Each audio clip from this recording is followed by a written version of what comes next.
Bienvenidos amigos de Física Médica. El día de hoy tenemos una invitada ya conocida por algunos de ustedes. Ya ha compartido con nosotros algunos temas muy interesantes. Y el día de hoy nos va a compartir algo que diría yo es un poquito más avanzado, porque es algo que ella está haciendo actualmente como parte de su trabajo, como parte de su estudio.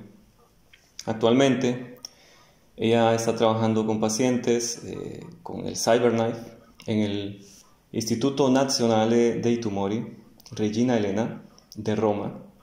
Su nombre es Jocelyn Luna. Bienvenida, Jocelyn. Gracias. Qué placer tenerte aquí de nuevo.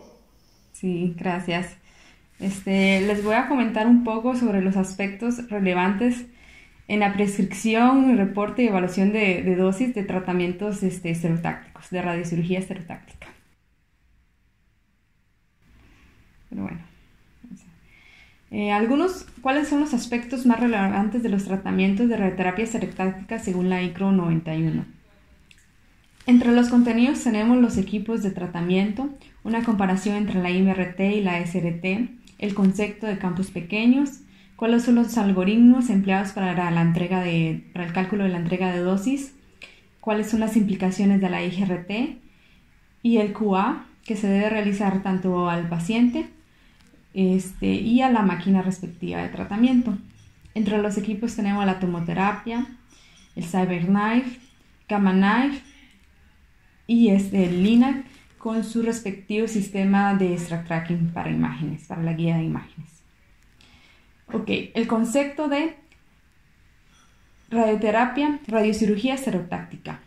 Se trata de tratamientos con altas dosis de radiación en una fracción única a un target intracraneal. Por ejemplo, las malformaciones arteriovenosas y las metástasis en el cerebro. Después tenemos otro concepto que es la Stereotactic Body Radiotherapy, la SBRT, que este es el concepto para tratamientos extracraneales, para volúmenes grandes y que se encuentran en movimiento, como de la próstata, el hígado y el pulmón. De igual manera, en altas dosis, un número de fracción reducido. Ok, en cuanto a una diferencia entre la IMRT y la SRT, es que la IMRT, la homogeneidad y la conformidad, se obtenía variando la intensidad de la fluencia, generando una fluencia de cada haz de tratamiento, mientras que en la radiocirugía esterotáctica la conformidad la obtenemos a través de múltiples haces pequeños que no son coplanares ni isocéntricos, como lo vemos en el caso del CyberKnife, en el caso del Gamma Knife. Después, algo muy importante, la definición de volúmenes, como lo hemos estado viendo en la ICRO 62, ICRO 83, ahora en la ICRO 91 se retoman de nuevo estos conceptos, el concepto de GTV, el Gross Target Volume, que es la extensión demostrable y localizable del tumor. Este depende de la modalidad de imagen, de la localización y extensión del tumor, porque el GTV, el GTV, depende si realizamos una resonancia, si se realiza un PET-CT, y también depende si es una localización frontal, por ejemplo, en el cerebro, parietal, y del método de contorneo que realiza el médico. El GTV es exclusivamente del médico radioterapeuta. El CTV es el Clinical Target Volume, que sería nuestro GTV más la enfermedad subclínica. El margen que se le daba de 0 a 26 milímetros. Y este es exclusivamente para los casos casos malignos. Los casos benignos no aplica este concepto de CTV debido a que no hay una enfermedad subclínica. Tales son las formaciones arteriovenosas y el caso del neuralgial del trigémino. Después tenemos nuestro concepto del Internal Target Volume, el ITV, que este sería el CTV, más el margen interno que toma en consideración incertidumbres de posicionamiento, el tamaño y la forma del CTV dentro del paciente. Y depende de la técnica de la entrega de dosis, del sistema de imágenes y entre otros. Depende exclusiva también de la máquina de tratamiento con la que se entrega esta dosis. Debido a los altos gradientes que tenemos en la radioterapia, en la radiocirugía estereotáctica y las altas dosis por fracción, se incrementan y si nosotros incrementamos los márgenes, va a aumentar los riesgos de las complicaciones a órganos de riesgo. Por tanto, se debe de tener un control de milímetros de CTV a PTV. Ok. Entre los conceptos de la dosimetría de campos pequeños, hay 3 características para definir un campo pequeño, lo que es la pérdida de equilibrio lateral de partículas cargadas, la oclusión de la fuente y el volumen del detector a emplear es demasiado grande. Ok, la pérdida de equilibrio lateral de partículas, en inglés el LCPE. Este concepto implica que el número de partículas cargadas existentes en el volumen sensible, o sea, nuestra dispersión de salida, no es igual a la dispersión de entrada del volumen sensible del detector. Se debe definir el radio mínimo del haz al cual el equilibrio lateral de partículas existe, denominado el RLCPE en centímetros. Según el TRS 483 se puede definir con el TPR 2010 o con el porcentaje DD1010. Otro aspecto que resalto es que en condiciones estándar, en campos grandes, cuando el equilibrio de partículas existe, en condiciones de CPE, la dosis absorbida en agua es igual al kerma de colisión, como se muestra en la gráfica. Pero para campos pequeños no existe una profundidad donde la dosis absorbida sea igual al kerma de colisión, como se muestra en la figura. Después tenemos el problema de la oclusión de la fuente, que como vemos en la gráfica, para campos grandes no tenemos el problema de la superposición de la penumbra, no hay oclusión de la fuente. En cambio, para un haz estrecho, si vemos que hay una sobreposición de la penumbra. Por tanto, según el gráfico, tenemos 3 escenarios. El A, para campos grandes, donde el equilibrio lateral de partículas existe y nuestro tamaño nominal de la fuente es igual al FWHM, el Full Width Hall Maximum. En el escenario B tenemos que el tamaño de campo es de igual magnitud que la distancia de difusión de la partícula cargada y por tanto el FWHM es igual o mayor al tamaño nominal del output. Después, ya para campos muy pequeños, el equilibrio lateral de partículas no existe y la fuente de radiación está oculta por los colimadores y por tanto el FWHM es mayor al tamaño nominal del campo del output. Después tenemos el tamaño sensible del detector.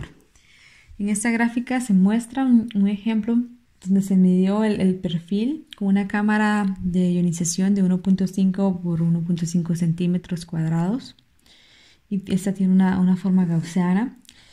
El problema es que el detector es demasiado grande para medir con exactitud y por tanto la señal promedio que cruza el volumen sensible del detector es subdosificada, como se muestra en la curva azul, subdosificada con respecto a la verdadera medición. Por tanto, se debe hacer una corrección del volumen promedio, un K-vol, como se muestra en la ecuación. Es una relación de dosis absorbida en un punto de referencia en un fantoma de agua sin presencia del detector respecto al promedio de dosis en agua sobre ese volumen sensible del detector. Después tenemos la prescripción, documentación y reporte de la radiocirugía estereotáctica. Se deben reportar los valores del D50 al PTB, la dosis absorbida media, y asimismo al CTB. Se debe reportar de igual manera el D-NIR max 2% para un PTB mayores a 2 centímetros cúbicos Y para PTBs menores a 2 centímetros cúbicos se reporta el D0035cc. Se debe reportar igual que en la ICRO 83, el D98. Y como se muestra en la gráfica, el D98 y el D2 para el PTB y el CTB. ¿Cómo es el workflow en el tratamiento de radiocirugía estereotáctica? ¿Cuáles son los principales componentes de este workflow? Los 3 principales componentes que tenemos son los objetivos de planificación, debemos fijarnos metas, el proceso de la optimización y la aceptación de valores.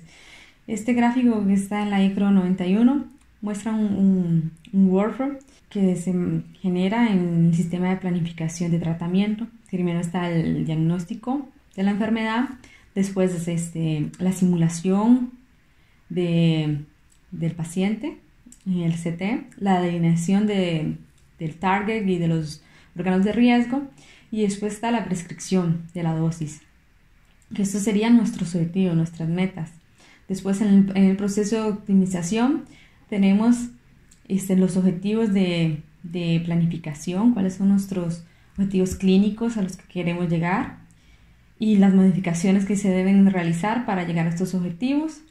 Después está la prescripción y la aceptación de los valores obtenidos durante la optimización para su posterior entrega de dosis. Un aspecto importante es que se debe hacer reporte a los órganos de riesgo, y esto depende de si es un órgano serial o si es un órgano paralelo. Tenemos el parámetro del VD, que es el volumen que recibe una dosis relevante, que se prescribe prácticamente para los órganos paralelos. Después está el Near Maximum Dose, el D2 o el D de 35 milímetros cúbicos, que sería para los órganos seriales como lo que es la espina, la médula ósea. Después tenemos el D-min o el D-media, que depende también de la situación, si es un órgano paralelo, si es un órgano serial. En el caso como lo que son las para un órgano paralelo se debe reportar el D-min. Aquí tenemos un ejemplo del protocolo clínico del LIFO para la planificación de tratamiento de SBRT de pulmón. Como vemos que se reporta el D0035 para la tráquea proximal, para la médula ósea el D-max, para la suma de ambos pulmones se reporta la D-media, y se utiliza para varios órganos el VD, como mencionaba. Después, algo muy importante para la evaluación de la planificación de tratamiento es el índice de conformidad, que en la ICRO 91 define el índice de conformidad de PADIT, que está definido como el TB al cuadrado dividido entre el TB al cuadrado por el índice de conformidad del RTOG. Entonces, empecemos por definir el índice de conformidad del RTOG, que sería el volumen de isodosis de referencia dividido entre el volumen del target. Este volumen de isodosis de referencia puede ser la del 95%, la del 80%, si estás prescribiendo el 80%, como es el caso de los tratamientos de radiocirugía. Después, el número de conformidad es exactamente la misma fórmula que el conformidad de PADIT, que sería el target volume, el volumen del target cubierto por la curva de referencia dividido entre el volumen del target, esto multiplicado por el volumen del target cubierto por la isodosis dividido entre el volumen de la curva de isodosis que se ha irradiado. Después tenemos el índice de conformidad, que está definido como la máxima curva de isodosis en el target dividido entre esta curva de referencia. Este grafiquito, bueno, esta tabla está tabulada en este artículo que menciono en la presentación. Después, aquí están los parámetros aceptables, las desviaciones que se dan a estos parámetros.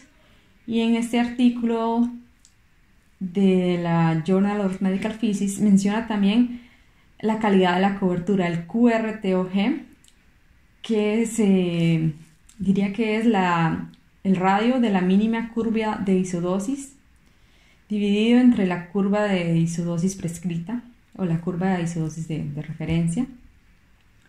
Según esta tabla, vemos que para el índice de conformidad se reporta de 1 a 2, una desviación menor de 2 a 2.5 y de 0.9 a 1, y ya desviaciones mayores serían mayores a 0 a 2.5. Después la calidad de cobertura, las recomendaciones serían mayor a 0.9 y el índice de conformidad debe ser menor a 2, que eso sería lo ideal, y la desviación sería si es mayor a 2.5. Entonces es una tabla de referencia según el artículo que se publicó en el 2018. Después, bueno, la IGRT es sumamente importante en la SRT porque tenemos que trabajar con precisión de submilímetros. Entonces, ¿cuáles son los 3 principales roles de la IGRT? Entonces, corrección de errores sistemáticos y aleatorios, mediante la determinación de la entrega de dosis, la posición del paciente, del target y los órganos de riesgos. Entonces, es para corregir esos errores aleatorios y sistemáticos. Durante la entrega de tratamiento, para monitorear el target y reducir los errores intrafracción, y después, al final del tratamiento, como calidad, para evaluación de los movimientos intrafracción después de que las correcciones han sido aplicadas. Ok. Algunas implicaciones que tiene la IGRT. Con la SRT, tenemos que debe ser evaluada y documentar los desplazamientos del target antes del tratamiento y los cambios de volumen o variantes internas del target durante la entrega. Todo debe ser documentado y reportado. Según la referencia, se concluye que la IGRT logra una tasa alta de control clínico y reducción de la toxicidad, por ejemplo en la SBRT de hígado y de pulmón. Que el sistema de inmovilización es crucial para reducir errores de CERAP intrafracción y movimientos de intrafracción de paciente. Que las máscaras termoplásticas minimizan el error de CERAP a 1 milímetro, según la referencia. Y que los problemas de movimiento de targets como el pulmón o en regiones de abdomen como es el hígado generan desplazamientos de 2 a 3 milímetros en traslación y rotación según esta referencia.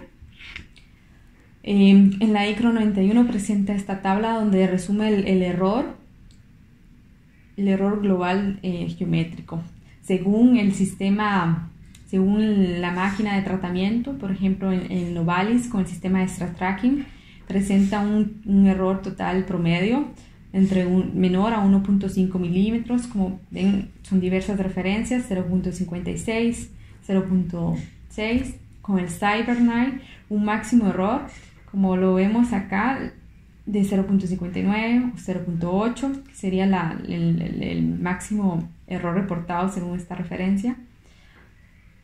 Y para el sistema de Spine Tracking vemos que es muy preciso, de 0.2 milímetros. La Combi-CTIM para el LINAC presenta un error total de menor a 1.4 milímetros en traslación y de menor a 0.7 grados en rotaciones. Después la Tomotherapy de 1 milímetro y el sistema Vero también de 0.54 milímetros.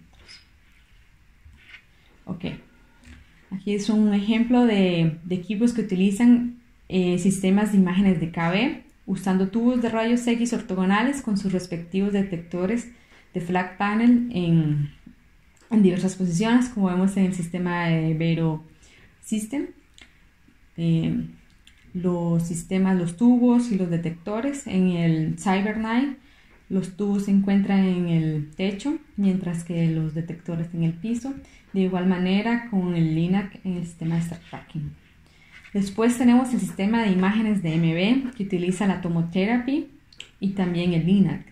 Tenemos que la tomotherapy utiliza una energía de 3,5 mF y pueden ser usadas para radioterapia adaptativa, pues no sufren problemas de artefacto con número atómico altos, por valores de número atómico alto. El EPIT está limitado a lo que son lesiones de espina dorsal o lesiones fijas, porque solamente puede verificar errores en 2D. Después el sistema de KB de Combin, que ya eso no sería DMB, es para la atención de órganos en movimiento, y como da varias imágenes de dosis baja, se puede dar de uso frecuente y por tanto es viable para la SBRT de pulmón. Okay. ¿Cuáles son las incertidumbres asociadas en la IGRT? Son de tipo geométrico y dosimétrico, y el error total va de entre aproximadamente 3 a 5 milímetros. ¿Cuáles son las causas? La alineación intraobservador entre el GTV al CTV, los artefactos por movimiento, el movimiento respiratorio en el caso de un SBRT de pulmón, los crecimientos del tumor, los cambios anatómicos y por supuesto el setup del paciente. También tenemos las incertidumbres asociadas al registro de imágenes, porque la deformación entre la simulación del tratamiento y el tratamiento depende del tipo de escogencia, y el ROI que se elige toma un impacto final en el registro de la imagen y en la correspondencia. Tenemos la variabilidad intraobservación. Un ejemplo es el matching imaging que se da en la CBCT con el CT de planificación, que depende del observador y el tipo de registro que se realice. Ok, ahora un poco del algoritmo del cálculo de dosis. Tenemos que no todos los algoritmos permiten el cálculo y modelar la dispersión lateral de electrones en regiones heterogéneas con densidad diferente del agua, por ejemplo en el pulmón donde tenemos aire. Lo que pasa es que ciertos algoritmos lo que hacen es que sobreestiman el valor de dosis absorbida en pulmón en condiciones de desequilibrio electrónico, de esa pérdida lateral de electrones. Okay. Los tipos de algoritmos. Los algoritmos tipo A, que son basados en algoritmos de Pencil Beam Convolution. Este no es clínicamente aceptable para regiones heterogéneas de baja densidad, debido a esto que no modelan correctamente el desequilibrio lateral de electrones. Un ejemplo es el PVC. Después tenemos el algoritmo tipo B, que es basado en el modelo de superposición convolution del kernel point. Este es clínicamente aceptable para densidades alrededor de 0.3 gramos por centímetros cúbicos y volúmenes mayores de 4 centímetros cuadrados por 4 centímetros cuadrados. Un ejemplo es el del AAA de Varian. Después los algoritmos más modernos, el tipo CEL de Monte Carlo y el Accurate, que son óptimos para cálculos de dosis de campos pequeños con heterogeneidades. Okay. En cuanto a la precisión del algoritmo, se debe de dar una verificación.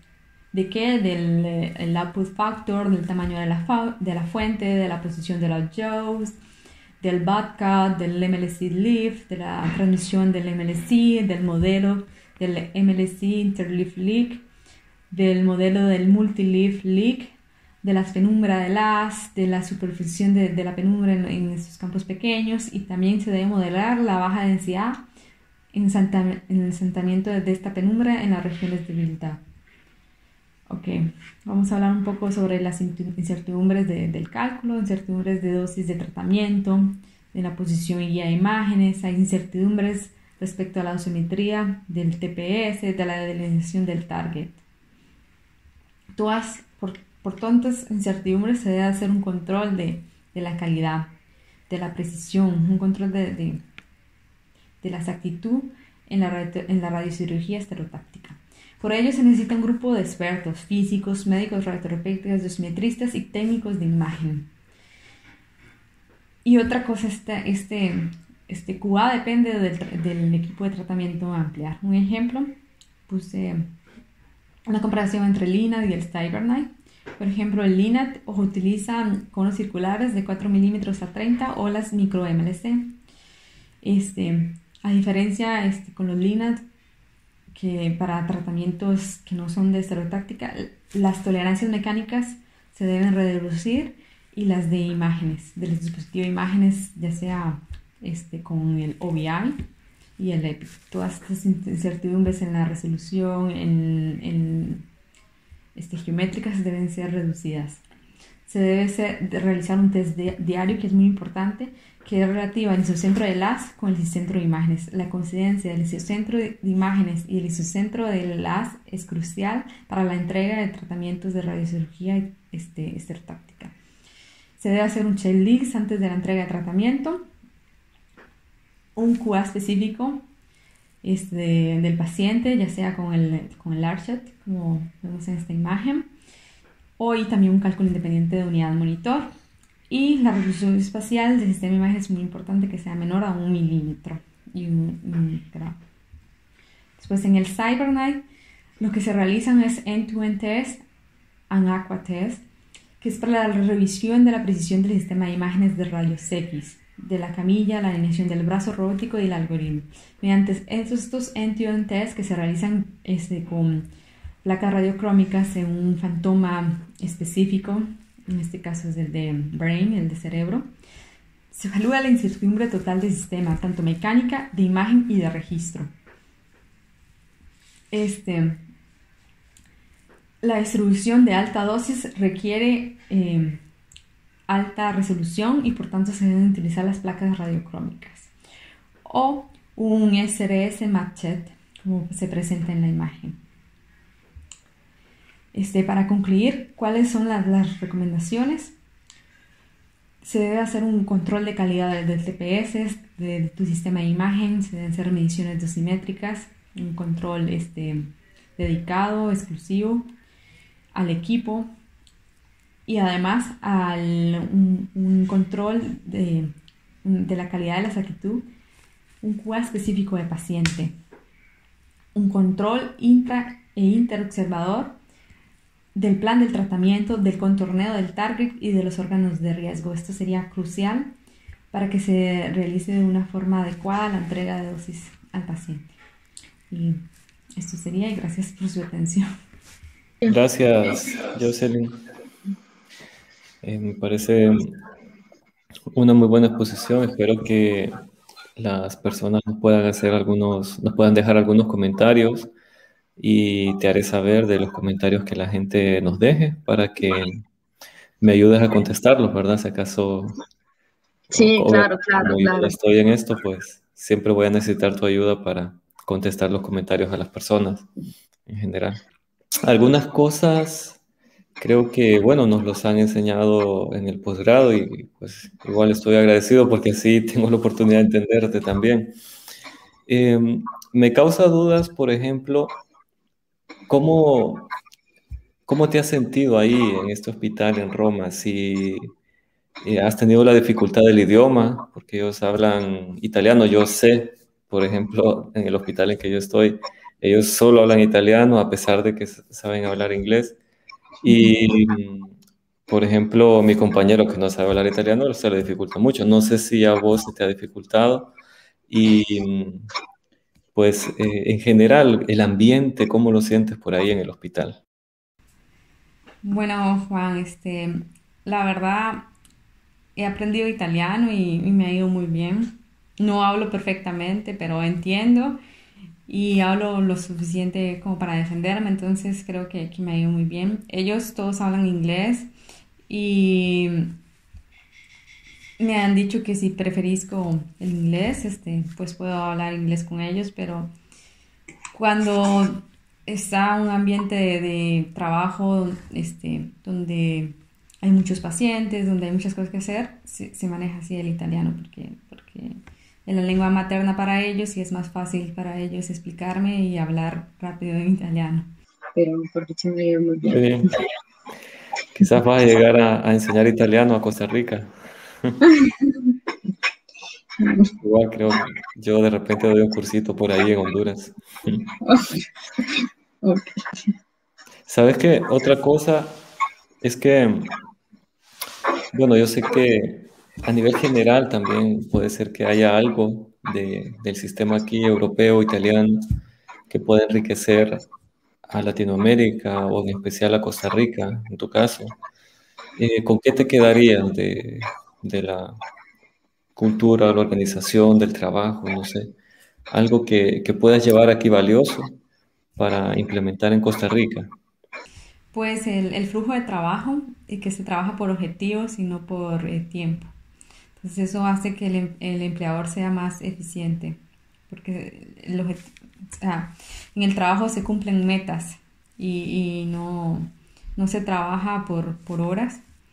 Y al final, por ejemplo, si en la semana tenía estos objetivos, puede que un día hiciera 12 13 horas, pero durante la semana tengo un día de feria, porque trabajé en un día 10 12 horas. Entonces, para mí es mejor trabajar así, porque así la institución también se ve beneficiada, ¿no? Porque en poco tiempo o se obtiene el objetivo o la meta que se debe hacer para el paciente o para la institución.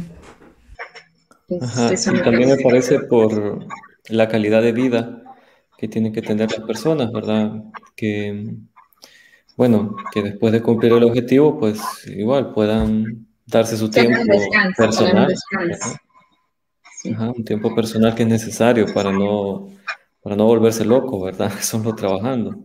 sí, Y, y así mejorar siempre los sí, sistemas y lograr los objetivos de la institución. Qué bien. Qué bien, no sí, siempre se da eso. Creo que no solo en Europa o en Latinoamérica, es decir, en general debería darse en todos lados esa un poco de libertad, pero siempre respetando los objetivos. Me gusta. sí, exacto. Bueno, Jocelyn, muchas gracias. Espero que eh, los que nos estén viendo, que dejen sus comentarios y Jocelyn y yo les vamos a responder. Y bueno, si este video tiene aceptación, vamos a seguir hablando de estos temas. Así que suscríbanse al canal, denle like, compartan y aquí estaremos para ustedes. Ok, muchas gracias, Juan. Chao. Gracias, Giselle.